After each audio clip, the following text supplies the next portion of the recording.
Hi guys, this is Tablet-News.com and I'm here with a tablet called the Allview Wi8G. This one is a Windows 8.1 model. It comes from Romanian company Allview and we've already reviewed a bunch of their tablets, so this is yet another one. It's a Windows 8.1 slate with 3G on board. It has an 8-inch screen and it's important to mention the price tag of this model. It's only $170, which is very affordable. It was announced back in December 2014 and is the first Windows 8.1 tablet from Allview that we're reviewing. Okay, so as far as the design is concerned, this model measures 9.07 millimeters in thickness and it weighs 351 grams. It's made basically of plastic, not the most resilient plastic in the world, and the design resembles the Allview Impera E8 model that we've known for a while now. It has rounded edges, as you can see, and rounded corners. There's actually a bit of a slope thing going on here on the sides. And other stuff for mentioning, the front side is a huge fingerprint magnet, and I do mean that. It takes up fingerprints very easily. The product is slightly slippery, and overall it looks pretty much okay considering the price tag below $200. It's easy to move around and hold with a single hand, so if you're doing some e-reading or simply moving around the interface, one hand should be enough. Once again, only for e-reading and moving among the tiles. Up front, we got the following. We have a front camera, we have the Windows button right here, obviously the screen with some pretty big bezels, and at the back we find the main camera. We find two speakers at the bottom that are actually one speaker but two holes. We also have the top lid here, and the lid serves to cover up slots. We have here the SIM slot here and the microSD card slot with a microSD card inside. This lid feels very flimsy and very fragile, and also not exactly the easiest to snap on.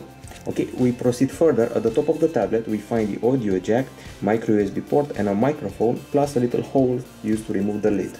At the bottom, absolutely nothing, while on the left side also nothing, and on the right side we got the on-off button and volume buttons that are placed slightly towards the back of the tablet because of its sloped nature. These buttons have good feedback, so that's okay. Once again, the product has big bezels. It comes in black or white depending on your choice, and it has a pretty solid case considering it's made of plastic. I would call the design okay, but only considering we paid less than $200 for the slate. Now, as far as the hardware is concerned, on this model, what we're getting here is an IPS LCD screen, an 8-incher, with a resolution of 1280 over 800 pixels and an aspect ratio of 16:10. The processor inside the slate is an Intel Atom Z3735G, clocked at 1.33 GHz, and this means we have a quad-core processor with a 22 nanometer process, also 2M cache, and you can burst up to 1.83 GHz as far as we know. Other stuff for mentioning is the GPU, Intel HD graphics. The tablet also offers a pretty good 16 GB of storage as far as we know, as well as a microSD card slot that should give you up to 32 GB. The RAM quantity is 1 GB of DDR3 RAM, and the cameras are 2 megapixel shooter at the front and 2 megapixel shooter at the back. As far as connectivity is concerned, we get GPS, there's HSPA Plus with up to 21 MB/s in download, and upload is able to reach 5.76 MB/s. There is Wi-Fi, there's Bluetooth 4.0 and micro USB 2.0 as well. In the section we like to call others, we got an accelerometer, and the battery available here, well, this battery is a lithium polymer unit with a capacity of 3800 mAh and 3.7 volts. The charger that comes bundled with the device is a 5V 2A unit, and on paper the tablet should provide us with 4 hours of usage, or you can also use it in standby mode for 140 hours.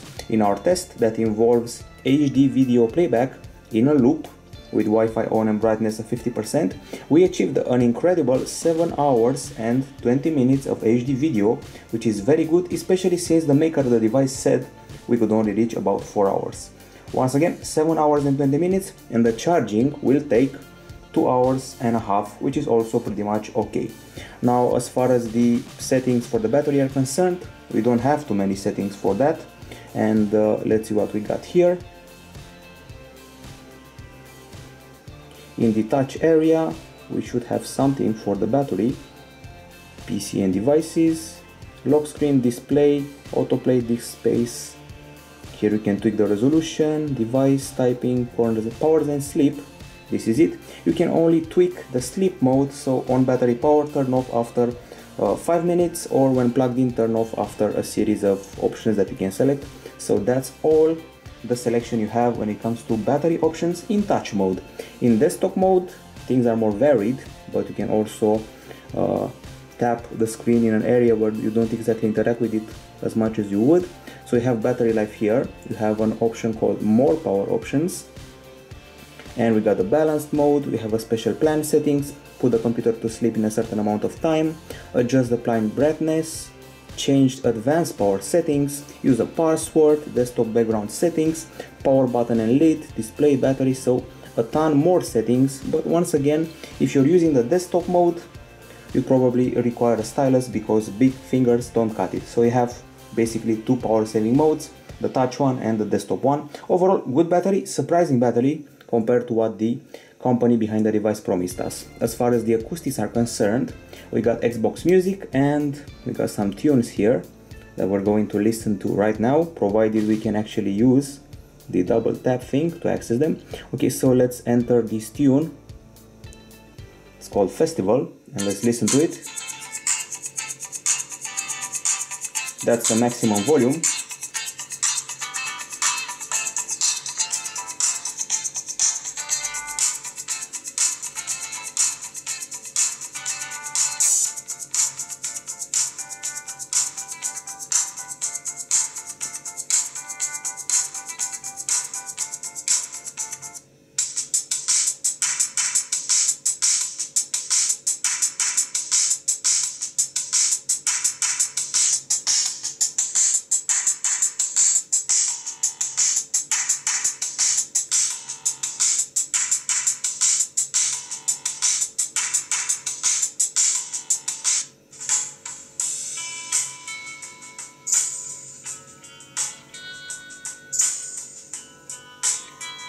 Okay, now let's draw some conclusions. I would call the volume so-so, not huge but also not poor. The bass is not good, the back of the device vibrates, we have a pretty clean sound, and the notes are all heard okay. At maximum volume you may hear some distortion in the songs with a strong guitar, and as far as I know there is no equalizer to play with here, but let's explore that. We got properties and some info, delete, explore artist or pin to start. We also have a radio, an online radio, but once again, as far as I know, no equalizer per se to play with. There's a volume mixer that you may find interesting in the desktop mode. So let's close this up and let's go to this area here, press mixer, and you'll see a bunch of options popping up. These ones here, those are basically the only audio options to play with on this device. As far as the decibel option is concerned, I'm going to go to the pictures area. We actually use the decibel meter to measure the power of the speakers on this device.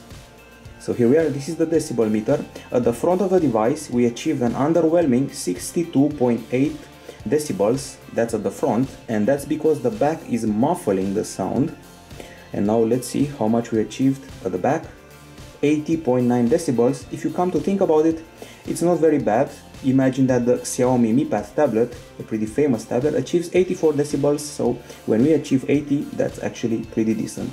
Overall, for a tablet, I would call the sound level decent, and once again, we only have one speaker, in spite of the fact it may seem we have two. And now, for the sake of a demo, I'm going to show you that the sound gets a bit muffled when you're playing something, and then you put the device on a flat surface. So let's actually enter a tune and check this out. The volume drops dramatically because the sound gets muffled. Okay, so we're done with the acoustics demo. Once you're listening to the back speakers without any obstacle, like the muffling, you get 80 decibels, and that should be enough for you, especially for a below $200 tablet. As far as the video side is concerned, we got here an IPS LCD. It's an 8-incher resolution of 1280 over 800 pixels, and we got an Xbox video app, and now let's actually check out a video sample or two using the very same folder and a test video. Okay, so I would say we got okay colors. The brightness also looks pretty much okay. We got wide viewing angles, but certainly not as wide as on other IPS screens. I've seen much wider. We got a bit of a fingerprint magnet, and the screen has problems with reflectivity. Keep in mind that at least the colors are okay, and at first sight brightness may seem okay, but when you get a lux meter in the mix, you will see that there is a bit of a disappointment here. The pixels are of the RGB stripe kind, and now let's actually have a look at those pixels.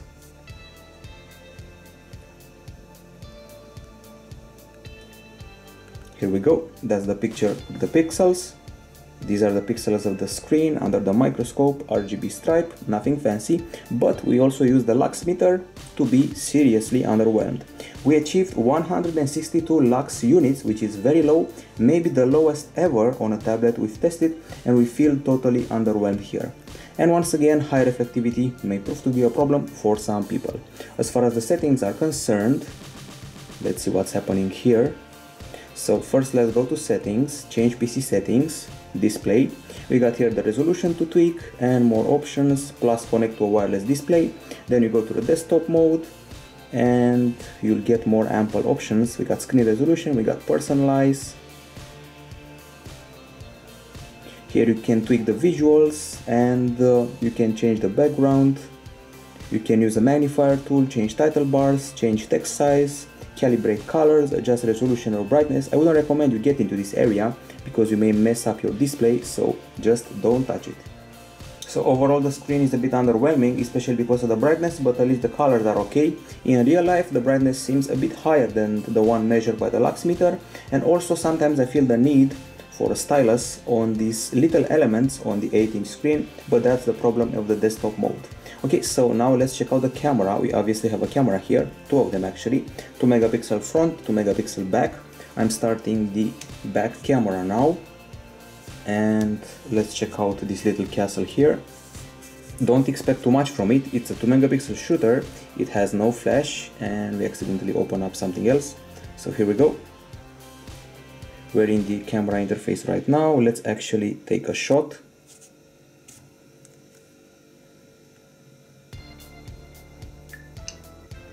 That was pretty fast, so at least that's an advantage. If you want to zoom in, you'll totally see the blurriness. For 2 megapixel camera, I would say it handles exactly as we expected. As far as the options go, we got filming, we got video taking, photo taking, change camera to the front one, we got a timer, 3 seconds, 10 seconds or off, exposure options that you can set up with a slider. And if you go to the picture you've just taken, okay, here you have more options like open with, set as lock screen, slideshow, rotate, crop or edit. If you press edit, you'll see a few more functions like autofix, basic fixes, light, color, effects, and some more stuff to play with. So in a nutshell, that's the camera. It's pretty underwhelming. Everyone expected that. It's a 2 megapixel shooter. It has touch focus as far as I know, and it takes blurry shots. It's a function that's just to be there, and just in case you see a dinosaur on the street and want to take pictures. The front camera can be used for Skype though, which is a good thing. Now, as far as the performance is concerned, we actually use the thermometer on this device. We played 15 minutes of the game Riptide GP2 and tried to see if the device overheats or not. The thermometer only showed 35.1 degrees Celsius, so no, there is no overheating problem over here. Now let's move over to other aspects like the web browser. Traditionally, Internet Explorer or Windows 8 and Windows 8.1 has been very fast, and let's see if this applies here. So let's access Tablet-News.com. As you can see, loaded almost instantly, very fluid scroll, and also very nice pinch to zoom. And by the way, pretty comfy virtual keyboard. We're going to rely on that, but you can also connect Bluetooth keyboard to this device if you want more productivity. So the conclusion is comfy keyboard, fast browser, and now we proceed to the benchmarks. We have a special folder for that. We pulled the usual benchmarks on this model, and I decided to compare it with the ASUS Transformer Book T100 TA. I know it's not the same segment, but it's good to compare this device to a more powerful one, and also to the ASUS VivoTab Note 8. The two are actually pretty similar in format. The VivoTab Note 8 from ASUS has 2 GB of RAM, so it's more powerful. However, let's let the benchmarks speak for themselves. So first up, 3D Mark. This model scores 12,550 points, while the ASUS Transformer Book T100TA scores 10,583, so we actually beat it. And just for the sake of comparison, an iPad Air scores 14,000, so I would say we're doing quite fine. By the way, the ASUS VivoTab Note 8 scores 15,000 points, 366, so that one handles the pressure better. Next up, we got Gfx Bench, and the result here should be, here we go, we got 741 frames in the TRX text, while the iPad mini scores 195 frames. I included it just to give you an idea of how performant this device is compared to the iPad mini, while the ASUS VivoTab RT scores 220 frames. It's an older model, but I found it in the database of GFX and I decided to compare it. Finally, the ASUS MemoPad 8, 961 frames, so it beats us, but only narrowly. All these models that I mentioned were found in the GFX database, aside from ours that was actually tested in this benchmark. Next up, we got PC benchmark with a few sections. We got a GPU test here.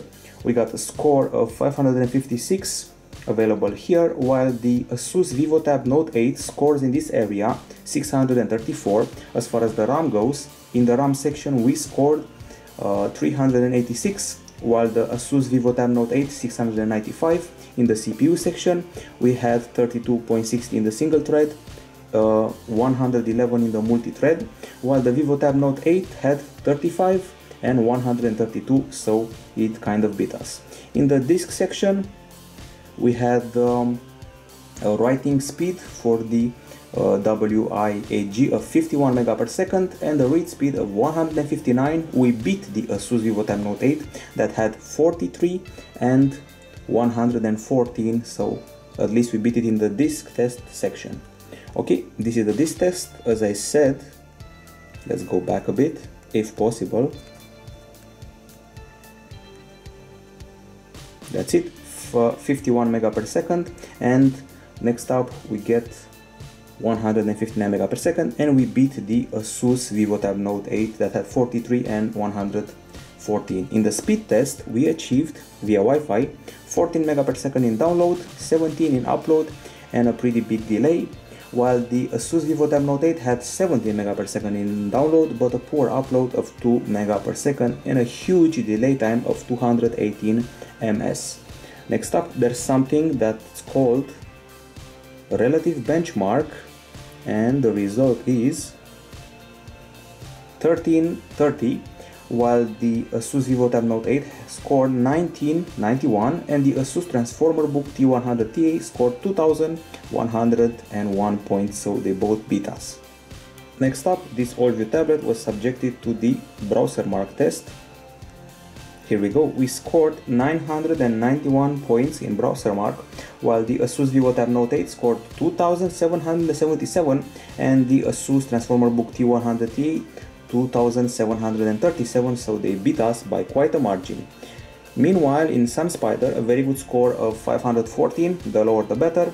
The Note 8 had 401 points and the T100 had 415. I don't know why there's this discrepancy, because all of them have the same internet browser on pretty much the same OS. This model manages to win 2 or 3 benchmarks out of the ones we mentioned earlier, so very few of them. However, it has no lag and it's able to run games with 3D graphics with no problems, like the Riptide GP2 title. It's a 3D graphical and benchmark game, and it runs without lag and without any problem on this Allview Wi8G slate. We're playing the trial, we don't need a full game to witness the power of this model. So let's try tilt steering and check out the beautiful graphics we got here. Pretty responsive, as you can see. And I have to say that the water looks much better than on many Android devices I've seen.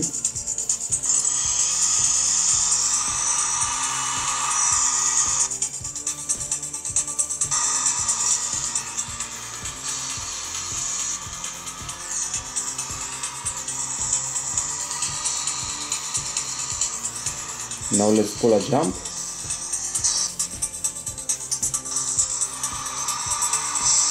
And now you can see the beautiful water drops, and that was pretty much it.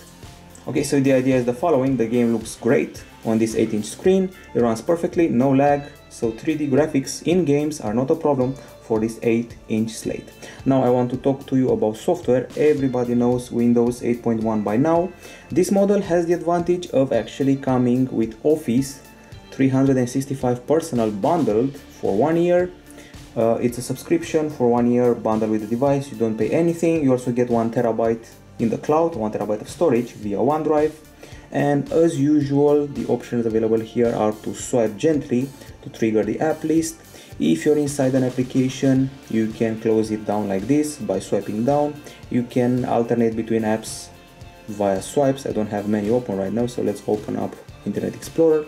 Let's open up OneNote and let's open up Maps, just for the sake of moving from one to the other with swipes. And of course, you can also split the screen between two apps like this. You can snap them one next to the other and work with the maps, and at the same time write a note here or something. And there is also that little special view that queues up the apps. In this way, you can see them queued up like that. So those are the basic principles of Windows 8. Don't know if I forgot anything. There's also this area here with search, share, and as far as I know, you can also take screenshots from this area. By the way, the usual screenshot option on this device doesn't work. It's usually the Windows button and volume down. On this model, it doesn't work. Search has been more amplified once Windows 8.1 came. It offers you a ton more options, and especially if you're looking for a band. So let's try something more complicated.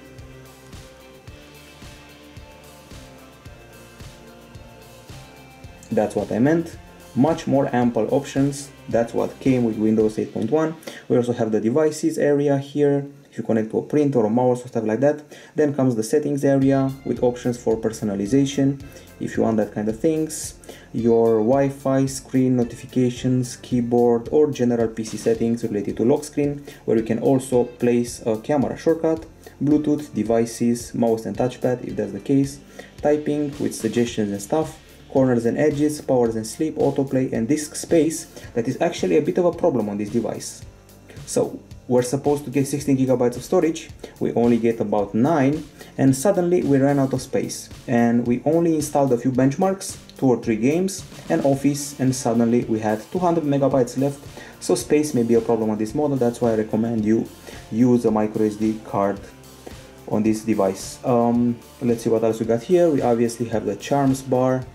That's pretty famous right now in this area with all these options. And you also have Office. I have to show you that. You have productivity on the go on a small screen, but if you connect a mouse and keyboard, you'll be all set.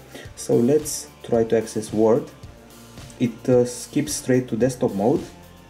This is Word, and you can start a document, create it, start working on it. Once again, see, this is a small screen and I have big fingers. I recommend you either get hold of a stylus or maybe get hold of a keyboard, mouse, and other things like that.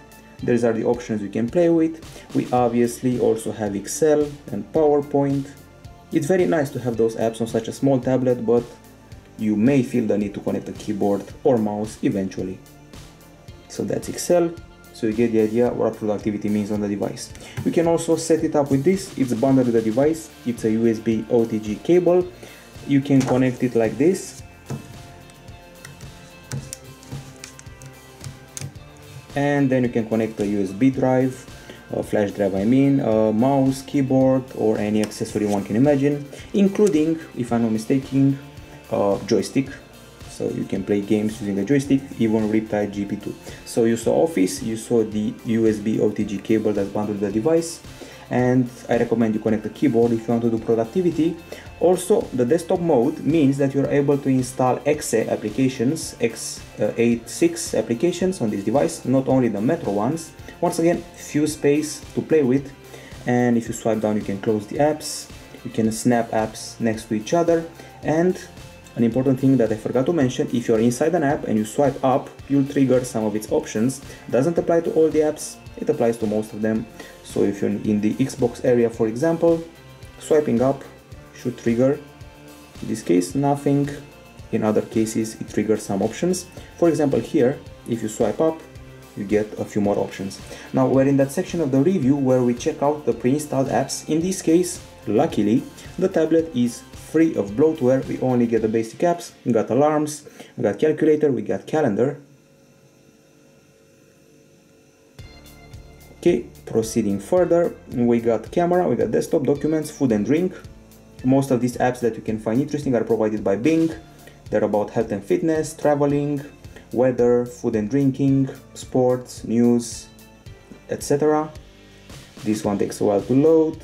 Juicy food, recipes, and even chips. We got games, Xbox games, fun games, and the library keeps getting bigger and bigger with each update. Then we got health and fitness, also thanks to Bing. We got OneDrive, we got news, we got OneNote, Reader, reading list, scan, Skype, obviously.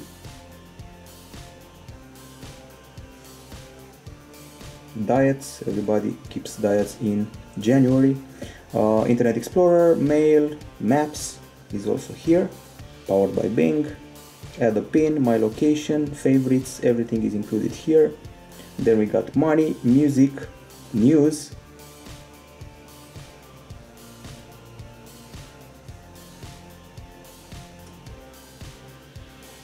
very nice interface. Okay, and then we got OneDrive, OneNote, people, photos, pictures, reader, reading list, scan, Skype, sound recorder, sport, and store.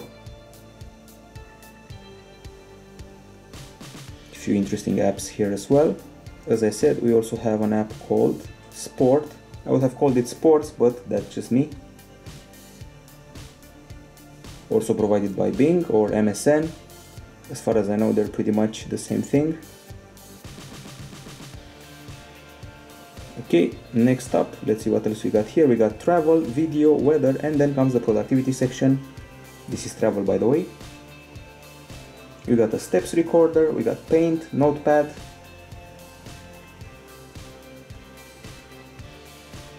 Here we go, that's what I was talking about. Character map, matte input panel, notepad and paint, remote desktop connection, sniping tool, sound recorder, steps recorder, sticky notes, Windows fax and scan, Windows journal, media player, WordPad, and a few other things like magnifier and narrator. This is a little productivity device, especially if you connect a keyboard and play with Office. I recommend you connect a keyboard and a mouse to it. And finally, keep in mind the screenshot feature doesn't work here for some reason. Now it's time for the verdict related to the Allview Wi8G tablet, an interesting 8-inch slate that's priced below $200. On the pro side, we got the affordable price tag, we got a lack of lag, we got productivity thanks to bundled and free Office for 1 year, we got a pretty much okay battery. I would say that 7 hours and 20 minutes of video playback is pretty much okay for a slate of this kind. The acoustics are okay if I'm being generous, and the performance is also pretty good as shown by the benchmark and the game. We also have 3G connectivity, which is a big advantage here, especially if you plan on downloading stuff while you're not close to a Wi-Fi router. You can even reach up to 21 Mbps in download speeds.